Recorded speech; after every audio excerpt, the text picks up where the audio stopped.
starting to believe. I got a story. Okay. Somebody call the paramedics for that one. I got a story from, well, I got thousands of stories. I've read over 30,000. I'm working on a new record right now, and people are writing to my website every day telling me their testimony. But Jordan's story, man, it clicked something for me. I began to realize this is true. Every single one of us does have a story to tell with our lives, but attached to each of our stories is a name tag. That's what Jordan taught me. Hello, my name is, and then there's that blank space. It's almost as if from the day we're born, on day one, it's like the nurse just slaps a name tag right on your onesie. Spend the rest of your life trying to figure out what should go there, right? Sadly, because we live in a broken world and we're imperfect people, we wind up with some junk on our name tags. A lot of people, though, have shared with me how their name tags were filled in for them by somebody who spoke damaging words to them in their life. Like Jennifer, she said, I grew up with constant criticism from my parents. You are ugly, you are stupid, you're worthless, you're not good enough for anything, you're useless. You can only hear things like that for so long before you just start believing them. Jennifer's story finished by saying, even to this day, I've got kids of my own, but I still struggle with thinking I'm not good enough in any aspect of my life. God's slowly changing my opinion of myself, but it feels like there's a tape in my mind that keeps rewinding and replaying those lies I was told, and I wish I could erase it. Shortly after I read her story, another one came in from Anonymous. She never told me her real name because she said she felt anonymous her whole life. She was given up for adoption at birth. But unlike some children who find a forever family, she never did.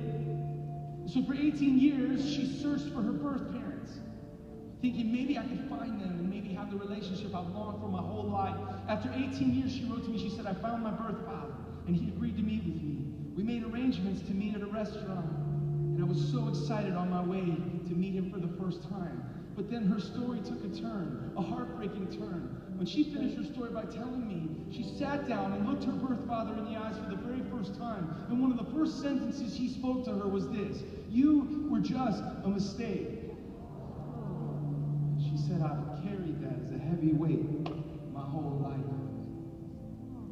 Sometimes I just think he's probably right. That's all I am. So today, I'm not here in Denver just to entertain you. I'm here hopefully to send a message. I want to be a messenger today. And the message is this: I don't know what name tag you have. I don't know what's been written on it, and I don't know who put it there. But I do believe that we all have the chance to discover what our friend Jordan discovered, that those lies that the world or our mistakes has put on our name tags, they were not meant to stay there. Well, the devil tried to make us believe they were written in permanent marker. But our God's love and the blood of the Lamb is powerful enough to wash away those lies once and for all, even right here today in an arena in Denver, and replace it with the truth of who we are. We're children of the one true King. Do you believe that today? I want you to let these words just wash over you. This is a song I wrote for those two ladies. Today, this maybe needs to be your song, to be reminded that there's a God who loves you. He will never change his mind about how much he loves you. He will never turn his back on you. And he still has a plan for your life. You wait for someone to choose you. You wait for someone to stay. But the only love that you're used to is the kind that goes away. You're thinking maybe your daddy was right when he said you're just a mistake. But I was holding your heart when those cold words made it break. And my love, my love, my love, my love is unchangeable. There's nothing you can do to change my mind. Yes, my love, my love, my love, my love is unchangeable. And my love is gonna change your mind.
this afternoon. It's a powerful story, and it's taught me so much about the power in one word: forgiveness.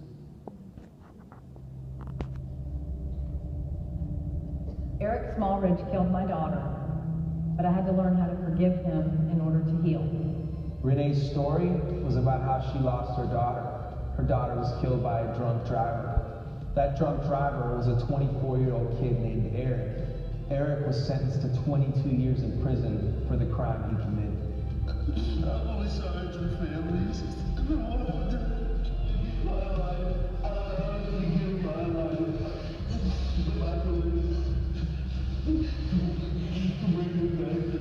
After Renee lost her daughter, she said she found herself in the darkest place she'd ever been.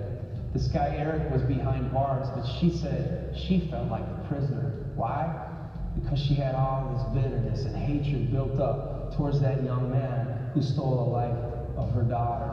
Slowly but surely, God began to work, and he brought Renee out of that dark place. I knew that was my moment, because he was sitting right there, that I had to look him in the eyes, and I had to say, I forgive you. At that moment, it was like the healing began. Renee and 11 of her family members each took turns standing before a judge and speaking on Eric's behalf.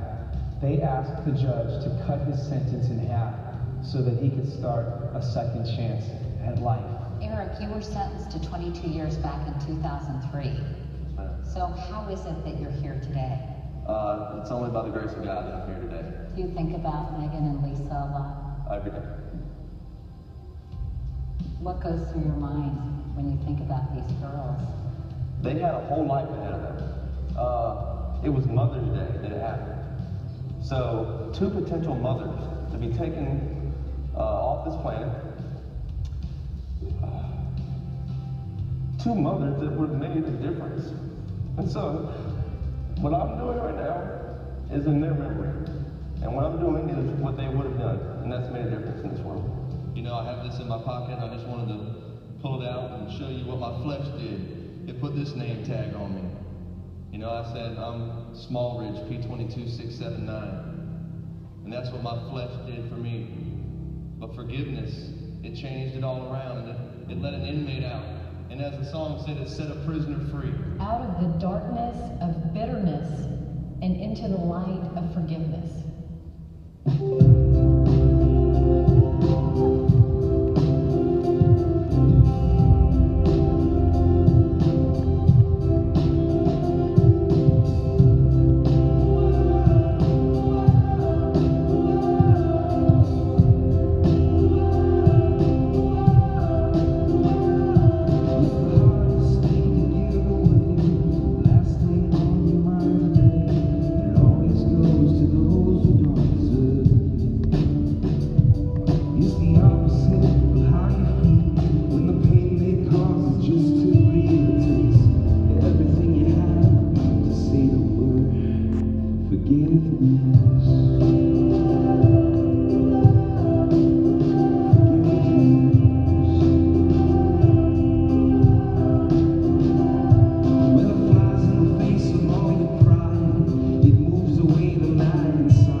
There is no end to what its power can do.